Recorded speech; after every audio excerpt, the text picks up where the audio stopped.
Candi Kotes adalah kompleks sebuah candi yang terletak di Desa Kotes, Kecamatan Gandusari, Kabupaten Blitar, Jawa Timur. Kompleks Candi Kotes terdiri atas dua bangunan yang disebut Candi Kotes I dan Candi Kotes II. Candi Kotes I mempunyai ukuran panjang 360 cm, lebar 224 cm, tinggi 142 cm, dan struktur bangunan candinya hanya tinggal bagian kaki candi yang berbentuk segi empat.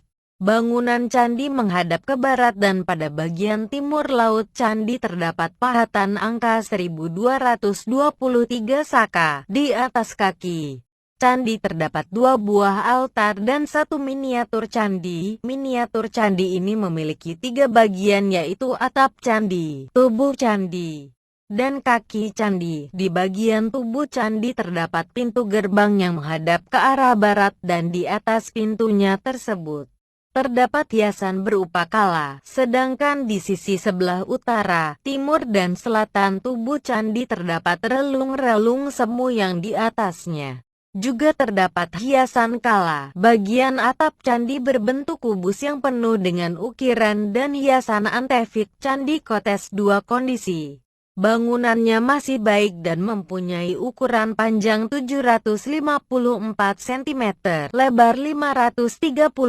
cm dan tingginya 90 cm. Candi Kotes II berbentuk segi empat, dan bangunan yang tersisa hanya berupa dasar candi dan tangga masuk yang berada di sebelah barat, sedangkan di sisi tangga terdapat pahatan angka tahun 1222 saka. Candi Kotes adalah kompleks sebuah candi yang terletak di